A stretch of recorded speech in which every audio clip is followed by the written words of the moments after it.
Okay, I see that some people still joining, but I think we can start. So hello, everyone, again. I would like to welcome you all to the webinar about data streaming, where we will discuss real-time processing as a crucial thing in 2024. This session is a part of our data launch series. If you missed any of the previous webinar, don't worry, all participants will get a link after this session. Okay, I will not keep you longer. I encourage you to ask questions during the webinar in the chat, and we'll try to answer it at the end. And I'm happy to give a stage to our speaker, Krzysztof Zarzycki. Hello, everyone. My name is Krzysztof Zarzycki. I come to you from Zurich, Switzerland, where I live with my family. I'm a software engineer, solutions architect, and CTO and co-founder of GetInData, which is now part of Xebia, larger organization. And I'm extremely happy to share my knowledge with you about data streaming and real-time data processing, which is a subject where I'm especially passionate about, and especially applying it in business, where I focus my efforts. Given that I had a chance to lead multiple projects in this space, and I still oversee a data streaming engineering services at our company, I hope that I'll bring you valuable insights from my experience. First, let's introduce GetInData a little bit. We are a leading expert company delivering cutting-edge solutions around big data, cloud, analytics, and AI. The company was founded in 2014 by data engineers, and we today have around 120 plus big data and AI specialists. We work with international clients from many industries like media, e-commerce, retail, fintech, banking, telco. The companies are, some names are recognizable, like Truecaller, Spotify, ING, Acast, or Allegro. One of our specialties that I lead, and I'm really excited about, is real-time data processing, engineering in this field, and streaming analytics as well. Since 2014, we constantly develop and innovate in this field to help companies disrupt their markets and with this exciting technology movement. In 2022, we joined Xebia Group, where we built Xebia Data Service Line. Thanks to that, we amplify our strengths and are able to deliver unique value propositions to companies all over the world, willing to be driven by data. But let's dive why real-time data that I'm going to talk about, which, by the way, is often also called data streaming. That's why these terms are used interchangeably. Why it has become a cornerstone in today's business landscape.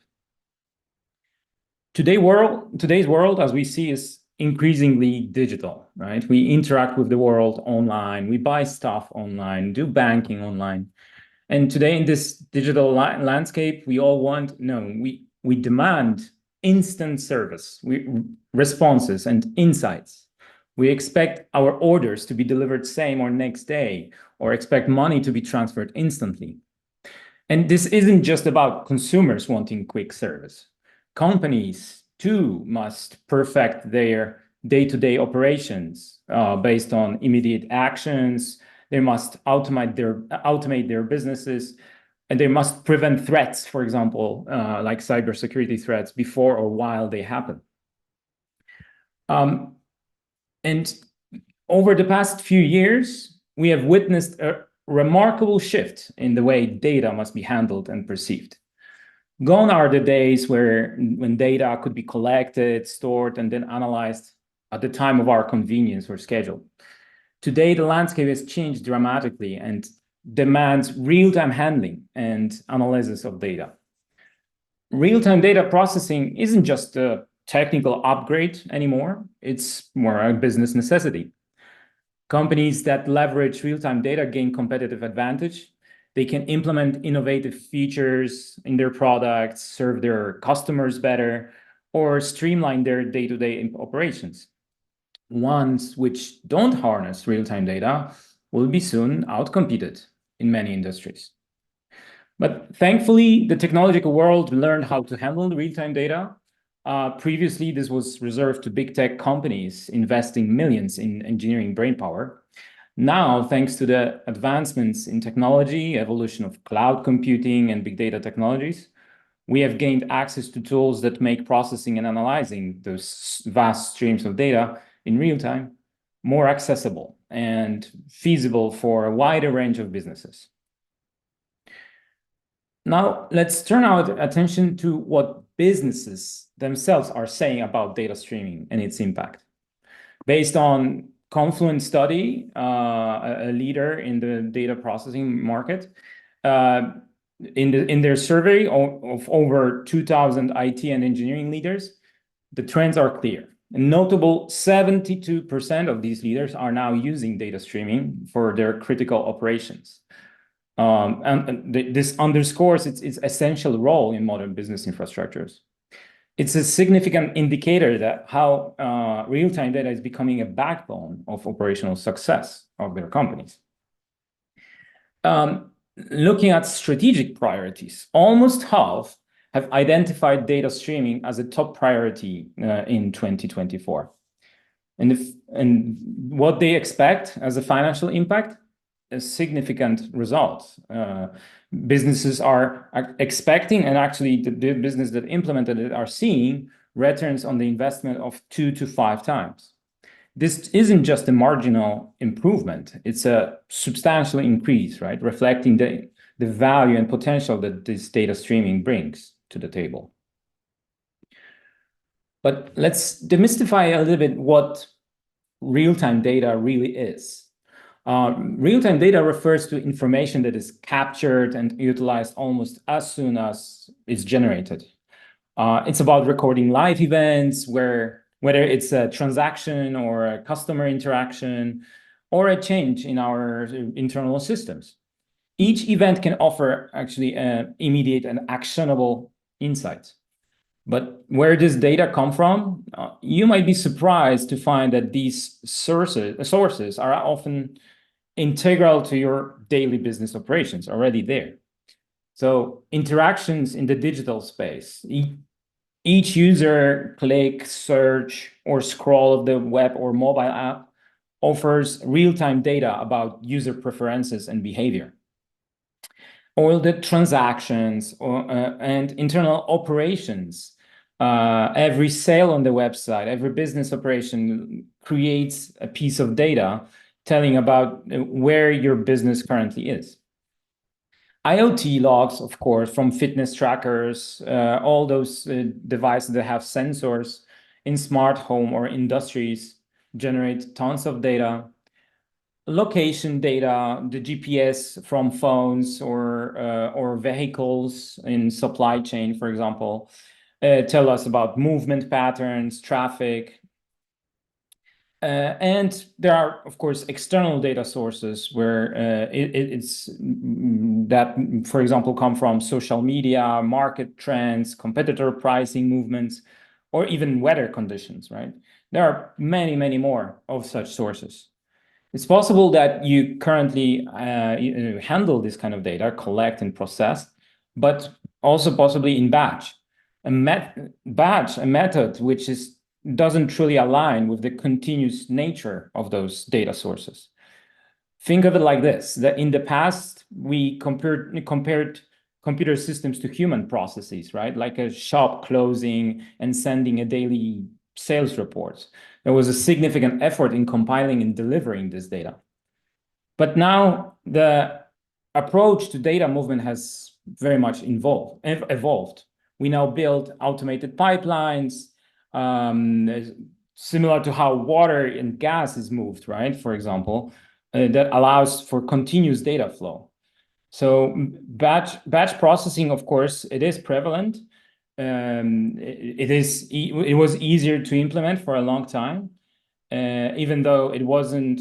It's not that natural anymore for handling data.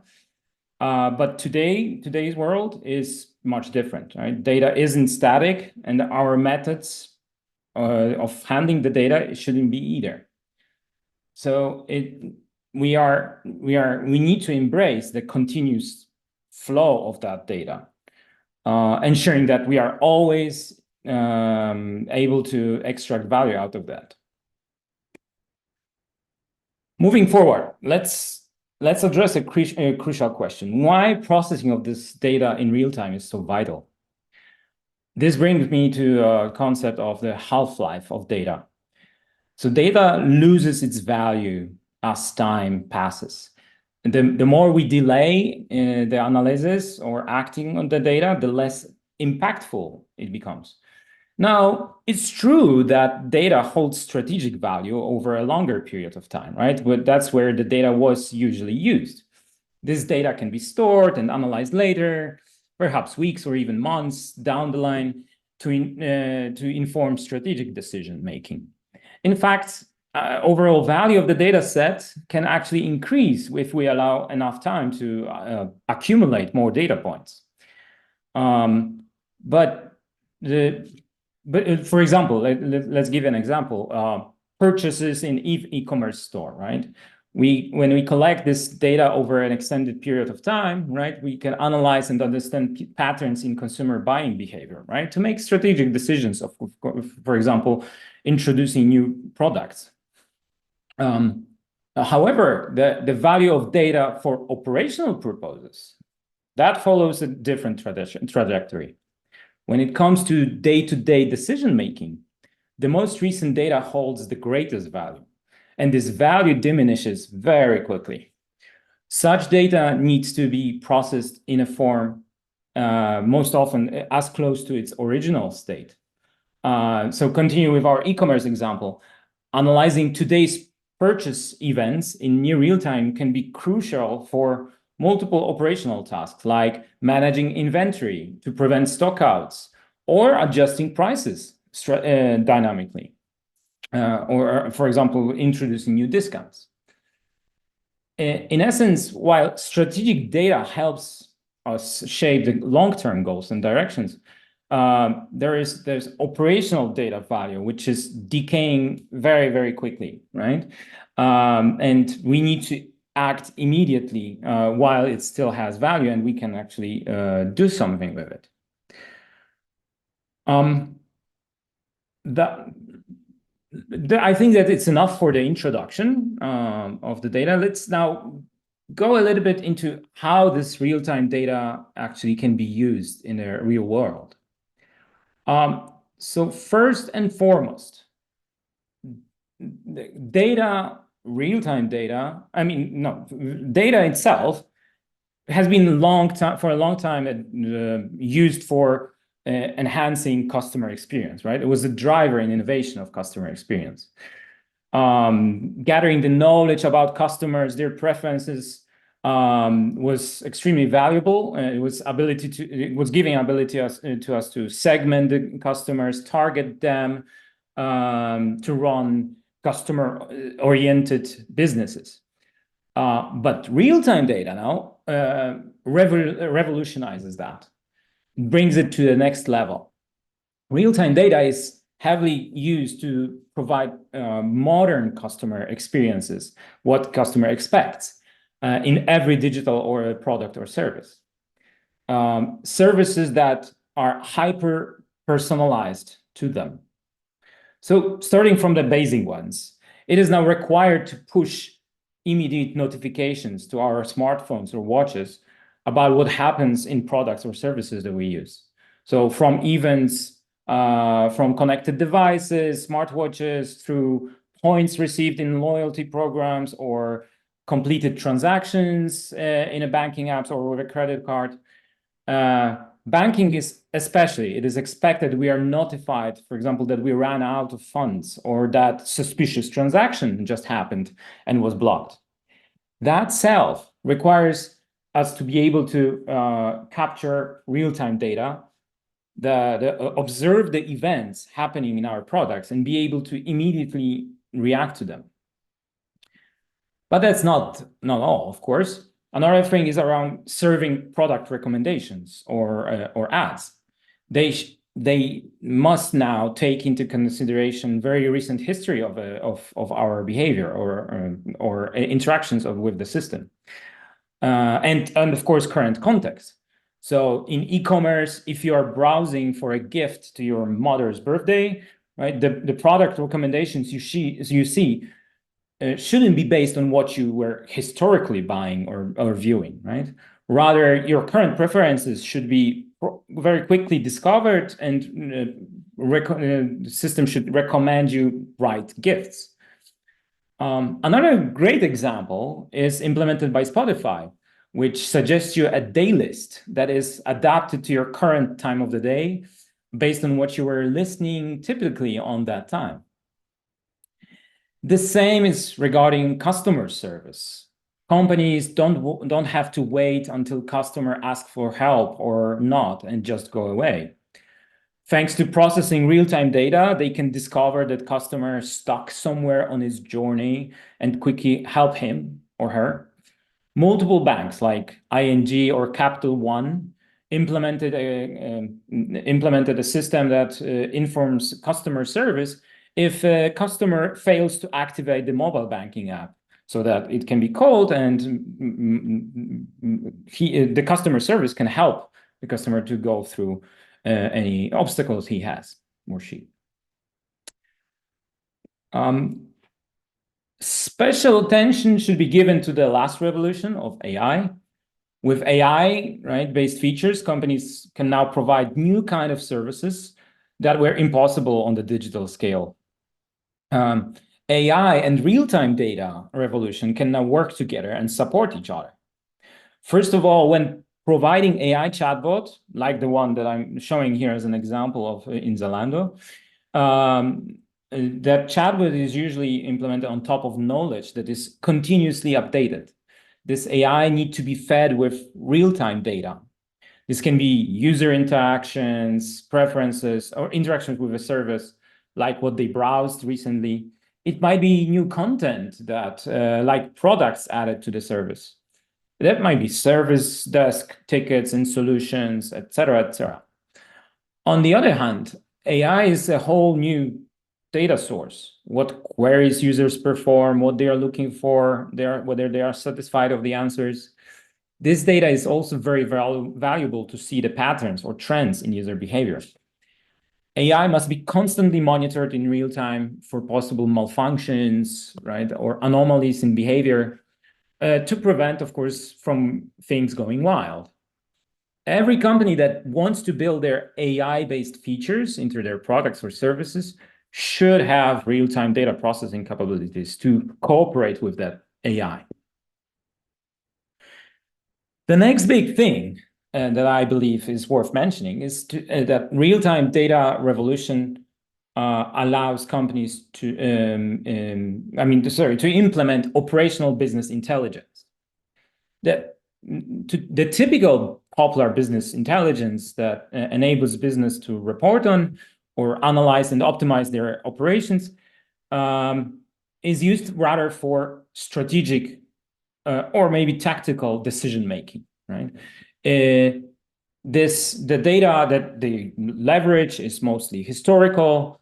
The purpose is rather to identify long-term trends, right, and make rather longer-term decisions, like where to open a new store in a retail network, or what products to introduce to the market. Real-time operational BI, on the other hand, is not about providing the same insights, just faster. It has a different goal. It aims to optimize day-to-day operations through immediate and actionable insights. And so it's about bringing agility and being able to respond in real time to operational changes. For example, adjusting inventory in stores, right? When we see that the product might be run out of the stock in one store, we can actually handle that and move some of the inventory from store to store on the same day. Many other use cases can be implemented based on that. To give you a few examples, right?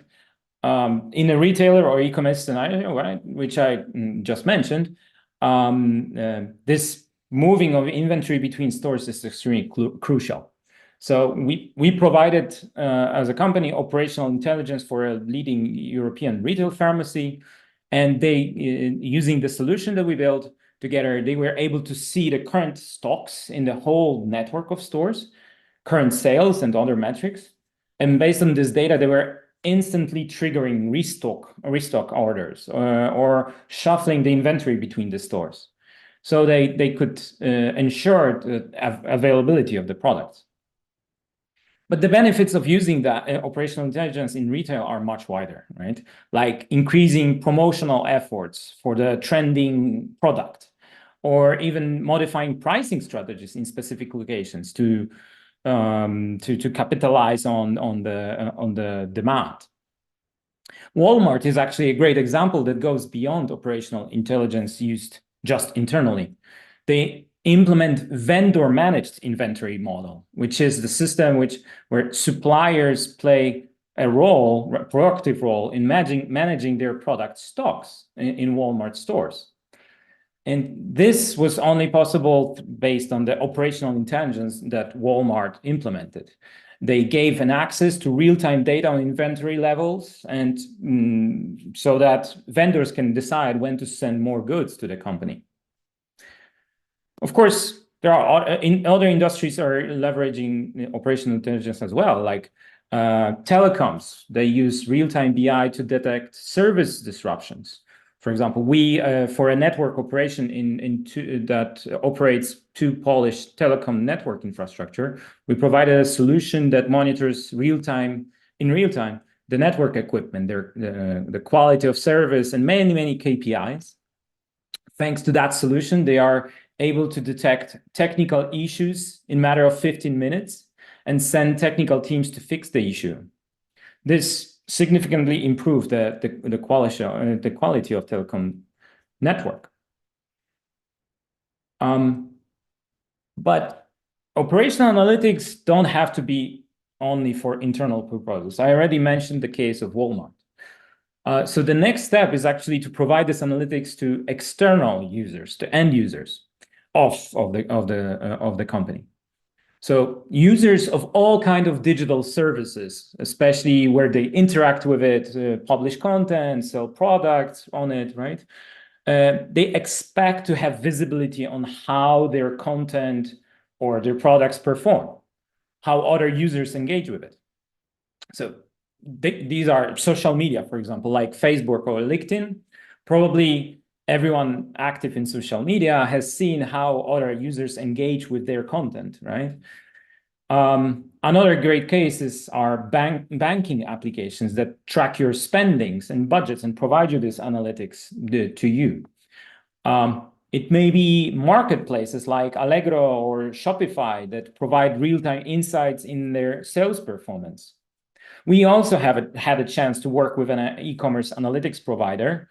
We work with Dema AI, a system that analyzes real-time profits on products or marketing campaigns or customers for their e-commerce clients. These kind of services must provide personalized analytics to their users, right? The implementation of such system differs strongly from BI, even from operational BI that I mentioned before. Mainly because the number of concurrent users is much larger, calculated in thousands or even millions, right, worldwide. Additionally, these users expect analytics to be in real time. It should be provided as quick as with a refresh of the page. The solution should consider all that happened just after publishing the content and putting something online. Additionally, these systems must be super reliable because they support externally visible functionality, something which is not used only inside of a company. Let me go to another aspect, like having the ability for a human to consume the insights, right, and make actions is a really great achievement.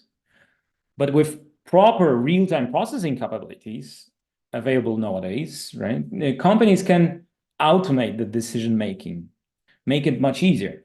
So let's go through some of the examples where real-time capabilities apply. So in the realm of e-commerce, real-time analytics, right, and automation enables dynamic pricing. Based on real-time demand and competitor pricing and inventory levels, prices can be adjusted automatically. It's a practice that we all know probably from airline industries where the tickets are limited. But now, thanks to real-time technology advancements, it's available for so many more businesses. A great example is Amazon, which claims that dynamic pricing boosted profits of the vendors, of sellers, up to 25%. Recently, MediaMarkt implemented similar techniques, so it really happens around us. Fraud detection and prevention is also a typical automated real-time data use case, especially, but not only popular in financial institutions. Real-time data algorithms, right, can detect unusual patterns that may mean a threat, like a sudden weird transaction or money transfer, or someone trying wrong password multiple times. The moment that something looks very odd and weird, the system can flag it and wait for acknowledgement of the user of the transaction, or block it and block it completely. For one of the modern European banks, we implemented a real-time data processing capability that supports exactly that. It allowed them to discover and prevent in real time over 90% of the fraudulent cases. What is especially notable that anti-fraud unit was able to implement 70 fraud detection rules in just 3 months.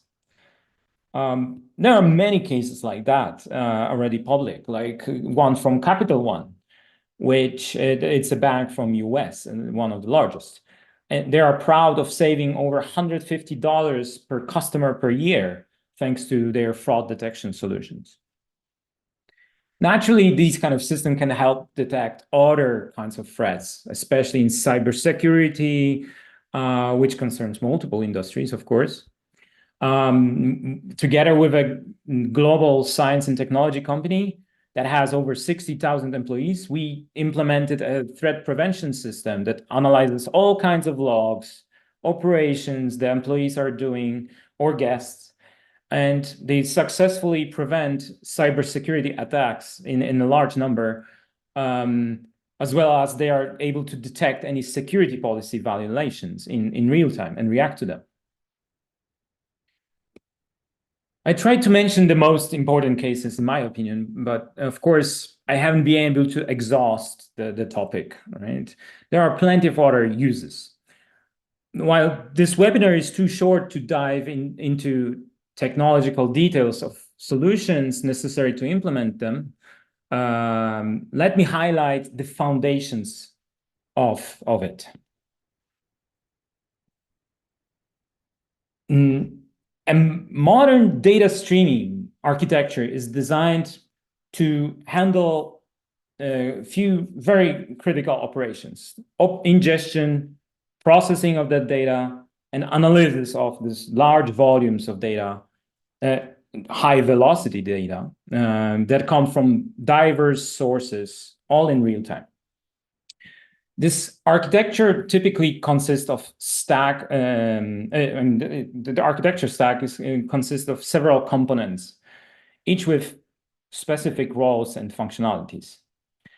Let's first talk about some key characteristics these components must have to manage real-time data effectively. Scalability, that's the number one, which is crucial. The volume of real-time data can be enormous. Often they need to be processed in its raw and unaggregated form, right? Each event actually matters.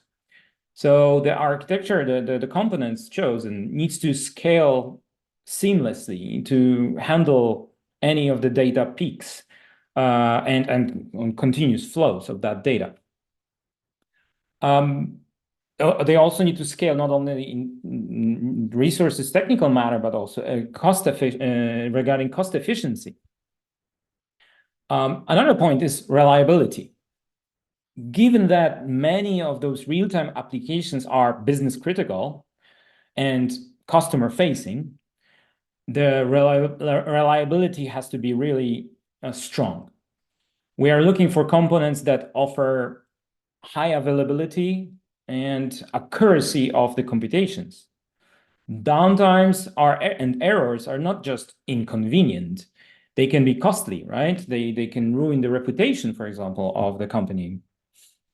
Especially when the decisions are being made in real time, the time for a downtime must be very, very short. Another essential point is versatility.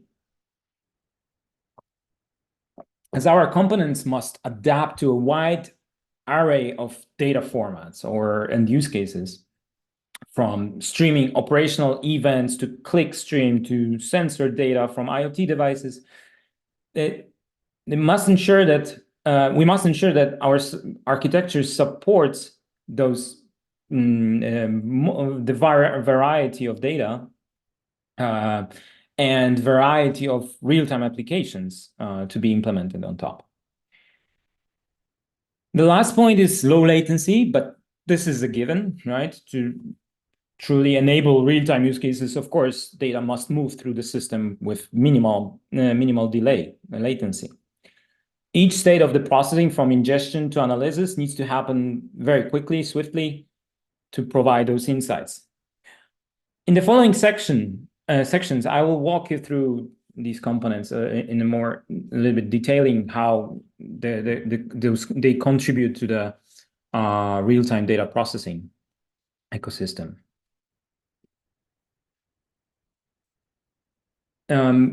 So the key component of every real-time data processing infrastructure is this data stream storage.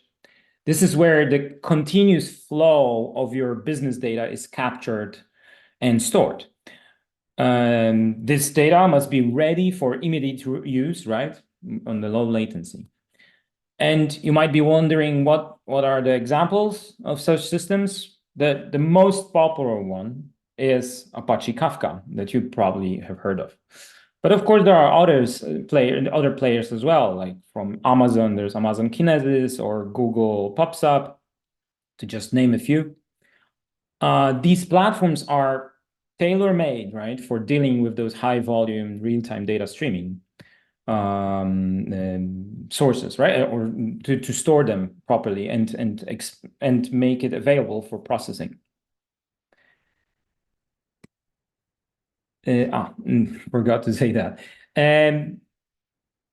But the stream storage can be much more actually than just the storage of streams. It can be the nervous system of a event-driven company. So when your company wants to become event-driven, the components like Kafka can enable becoming such a company, right? To be able to implement event-driven based applications that communicates through events flowing through stream storage like Kafka. Let's go now further in our journey. Data streaming ingestion or data collection is probably the next thing to mention. There are myriad of sources and ways to capture data, as I already mentioned. So there are operational stores, which are the most valuable sources, probably. The ERP systems, CRMs, that require to extract data from them. Usually the very popular technique used to that is change data capture. It enables to track the changes in the database that lays under the front systems like ERP and CRMs.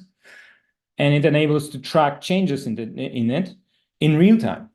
So, and extracting those changes in real time, meaning that we can ensure that we have always up-to-date information flowing into our real-time system.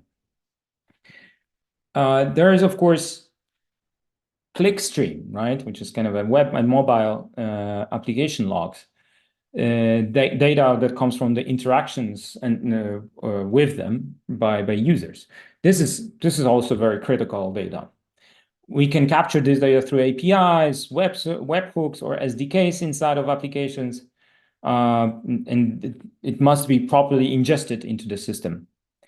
IoT devices, they of course needs to be handled by stream ingestion.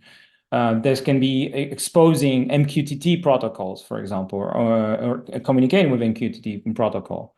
There can be messaging buses already existing in a company that stream ingestion needs to communicate with to extract the information, like through RabbitMQ or through other IMQP-based protocols.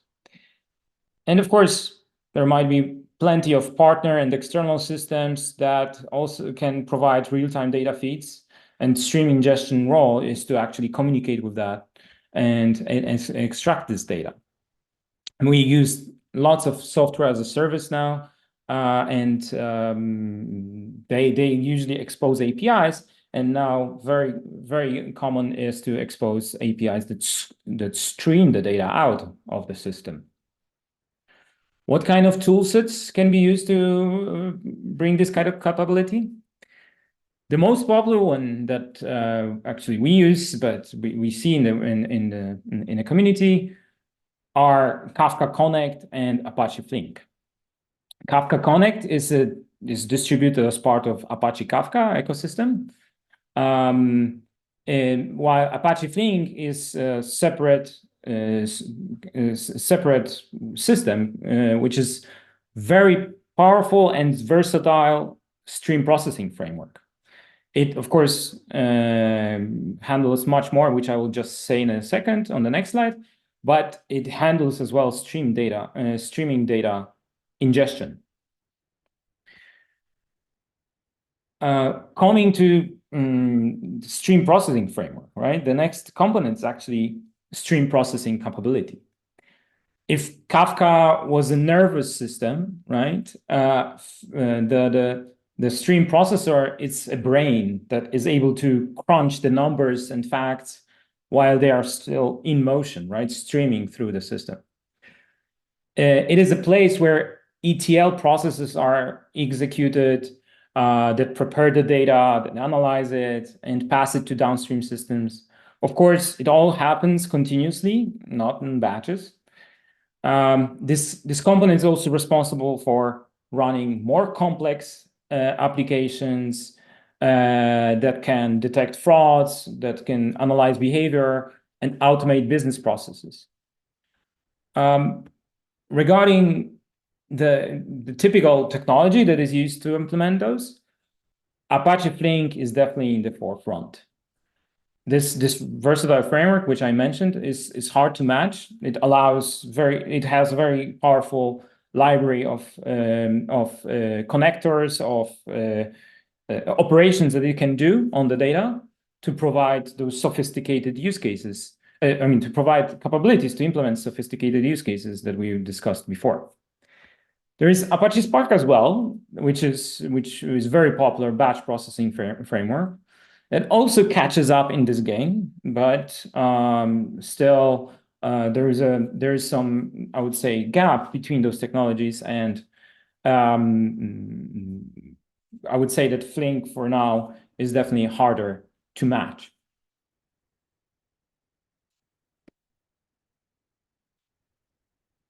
Now, as we reach to the final cornerstone of that data framework, let's talk about the real-time analytics store. So this is kind of a store which is maybe optional for multiple of the use cases that we presented here, but definitely it's a required component for the functionality like operational BI, or especially user-facing kind of analytics. These kind of system has a specific role.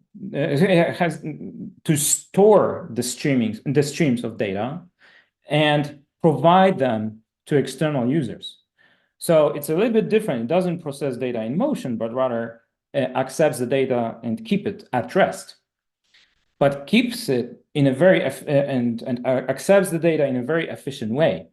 So we said that low latency is extremely important. These kind of systems actually allow to stream the data into it and make the data available for querying in very low latency. Another feature which is extremely important that they provide is this capability of handling many concurrent users, right? As we mentioned before, right, the operational analytics, especially the user-facing ones, is provided to thousands of users. So they can actually query the data stored in the real-time analytics store in number of with thousands of queries. So plus the queries that actually are going to be executed must be extremely efficient. They cannot go even to seconds. They usually go into milliseconds time span. Only with this kind of speed, right, we are able to provide those analytics to users that can calculate the analytics, the results with a speed of a refresh of the page, and be able to accommodate new data that came just a while ago. What technologies are at the forefront of implementing these kind of stores? I definitely recognize, and I would say the ones that are extremely popular are ClickHouse, Apache Druid, and Apache Pinot. These are not just databases, right? These are kind of like analytical engines, right? That are capable of, that has these kind of capabilities that we mentioned before. Most of those technologies are being used by big tech companies like LinkedIn, Uber, which proved that this technology can definitely scale to infinitely to the scale that these companies are working with. I'm sorry, I forgot to display the slide. But when everything of that comes together, right? The data streaming, storage, data ingestion, stream processing, and all up store, it's lots of components, right? Which needs to be combined to create one environment in which you can actually implement the use cases. We have in our company we built that's why it's extremely important to build platforms out of these that has common kind of experience going through those companies and components and allow multiple users to work on that on their use cases, right, in parallel without actually stumbling upon each other, and being able to provide these kind of capabilities for multiple use cases that can be implemented in a company.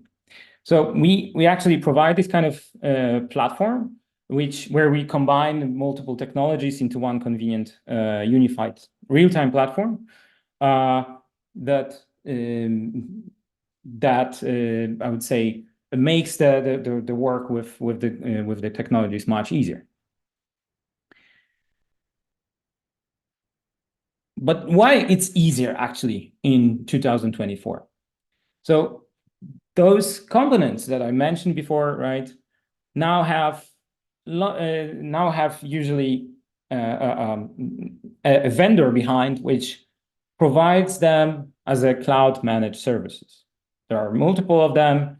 Now there is a lot of investment happening right now in this world to make these technologies I would say, robust, but also simplified, which is the biggest focus right now of the whole industry. Plus, lots of companies actually have fundaments already there. Lots of companies actually use Apache Kafka for event-driven applications purposes, right? So this is a great start to actually improve it, to have this kind of a real-time data processing capabilities for analytics purposes as well. The languages with which we can implement those use cases got much simplified as well.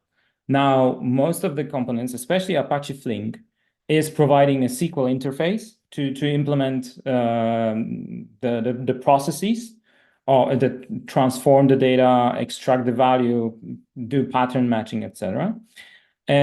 Which now can be used by semi-technical users in multiple departments. So it doesn't have to be implemented by IT department that know how to code in Java, for example. There are tons of connectors already in the ecosystem, right? Which connects to operational systems that collect clickstream, IoT data, and many, many more. There are established patterns, blueprints for platforms like the one that I was mentioning that we provide. And there is a proof of quick return of investment. The companies really are seeing the great results of implementing that. So now it can be expected that POCs can be done in much shorter time to bring to make the investment positive. We're getting to the end of the webinar. Let me recap with key takeaways. First of all, we must expect that data is going to be created real-time now. IDC actually expects that by 2025, more than a quarter of data will be created already in real-time.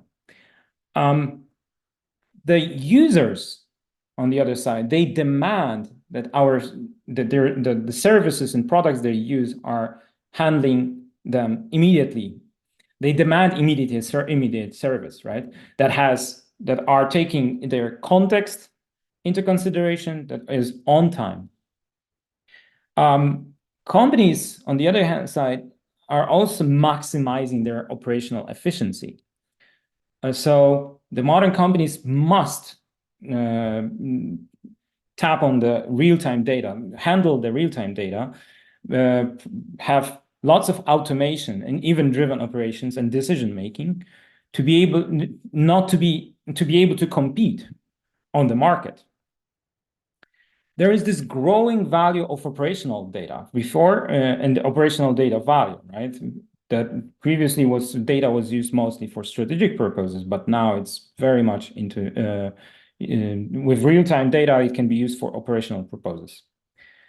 So I claim that stream or not to stream data is no longer the question, right? It's extremely important for all the companies not to be outcompeted, to actually be able to process data in real time.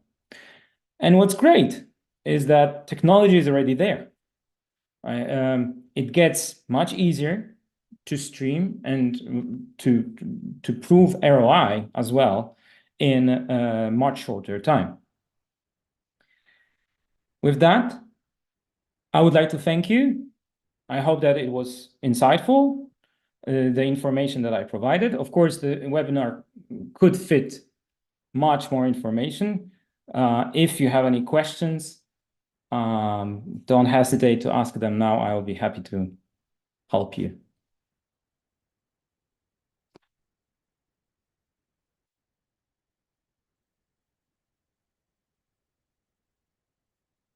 You can put the question in the chat.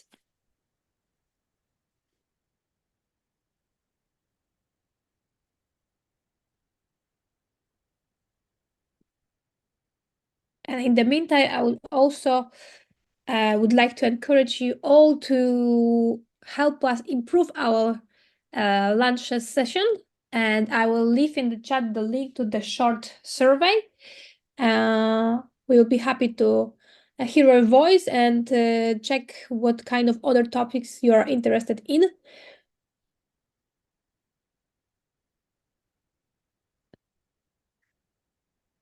I'm happy to see very positive comments.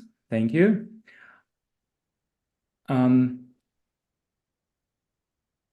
We have a question from Ilya. What choices are there for companies who want to have stream processing but are conscious about the cost? That is a good question. Does real-time data have to be, processing real-time data have to be very expensive?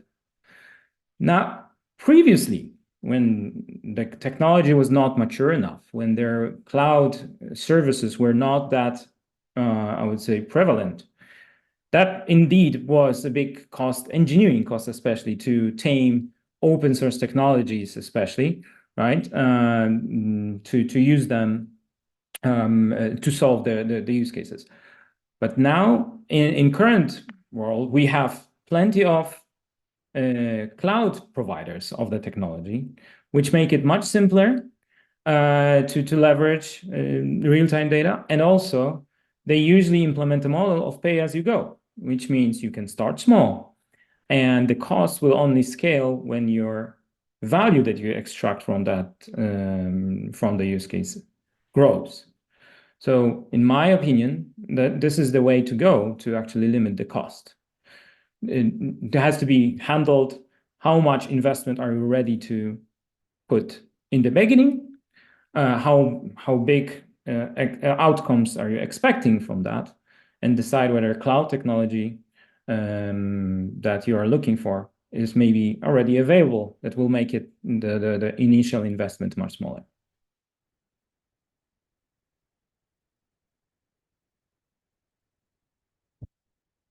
There's another question. Are real-time feature stores used in online ML are also used to ingest real-time features from stream processing? So real-time feature stores, are they used to ingest real-time features for stream processing? In our experience, I rather met with the opposite situation. Real-time feature stores need to be fed with data, right? To be able to provide those features for machine learning purposes, right? For applying machine learning mostly in real time, right? That extracts the features from the feature store. Stream processing architecture, right? The stream storage and stream processing, the engine itself is a great place to implement calculations of those features in real time. Usually the real-time feature stores have very basic ways of calculating the features, the aggregations they can do, for example. Stream processing is usually required to compute more complex detection of patterns or more complex aggregations of events before actually saving them to real-time feature store. So that would be my answer, right? That is rather the opposite.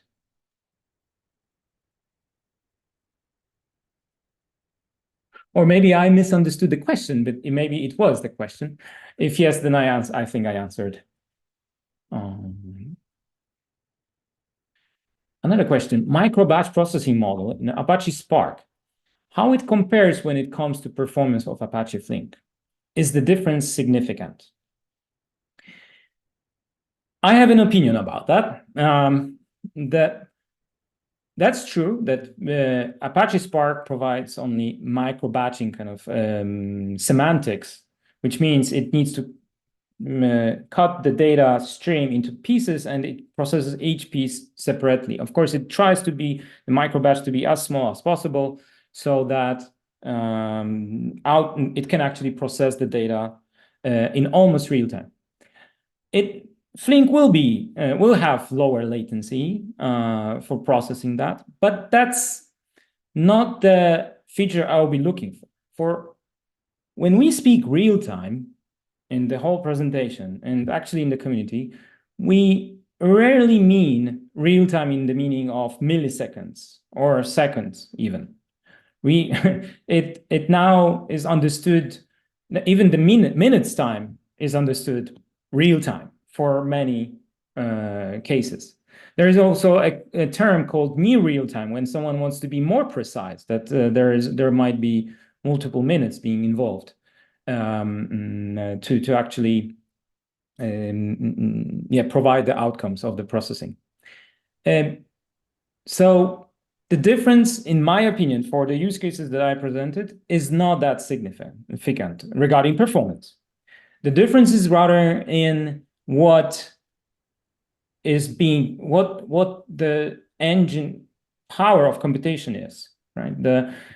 What Flink can do by being able to process event by event, being able to look on windows of data that it spans over longer periods of time, thanks to having a managed state inside of the engine, and many other features, which are too many to mention now. The capabilities of what we can actually express with Flink are much broader than what we can express currently with Apache Spark. There's also many other advantages of the whole Apache Flink ecosystem. So, for example, number of connectors that works in streaming, of course, is much broader for Flink than for Spark.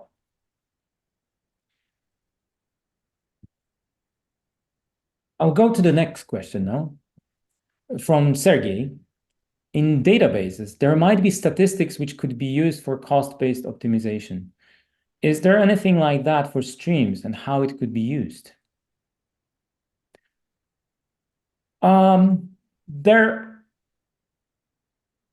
Maybe that's a very, I would say, highly advanced question, but let me first say that there is something like query optimization in streaming. Query optimization that we know from databases, right? The SQL query optimization is prevalent, of course, in databases.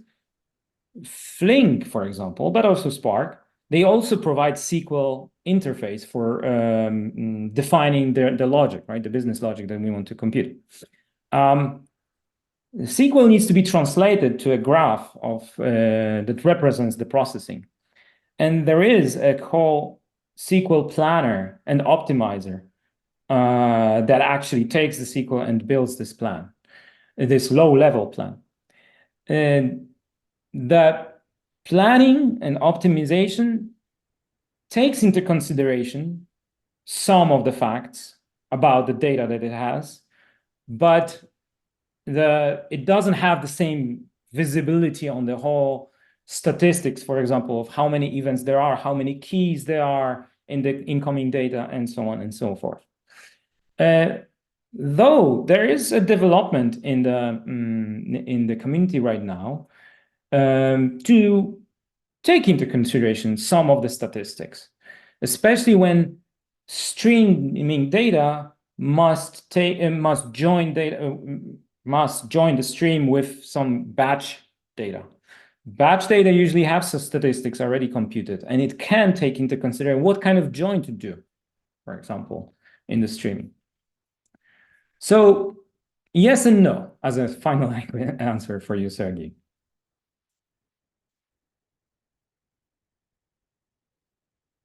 I think there's one more question that we missed. What about data quality observability? Oh, I'm sorry, Matt. Yeah. What about data quality observability in the real-time world? So this is a very, very good question. The data observability and quality is now subject number, I believe, number one, or in top number that is now being, I would say, looked. No, which is now where all the focus is of the streaming community. It's true that the stream processing world is a little bit behind what we already have in the batch processing world, right? There is now plenty of tools for data quality and observability in batch processing world. Stream processing now goes into this direction, but there are already some recognizable tools which allow to measure data quality or observability on streams. So there are, first of all, lineage is extremely important. Lineage can be now extracted from Kafka topics, Flink processing events, steps, to build kind of a wider picture of how data flows through multiple processing steps.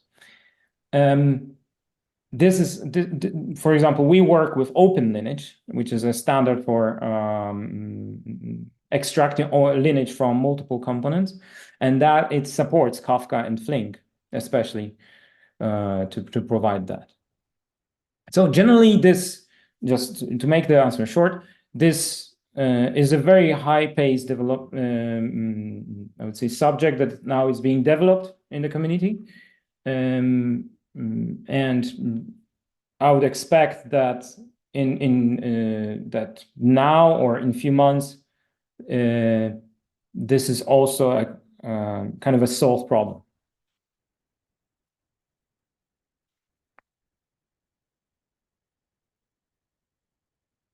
Okay, because we are run of the time, so we will be happy to answer more questions if you have some, and if you have any topics or issue in case of a data streaming, don't forget that you can book a free consultation with Krzysztof or any other expert from our team.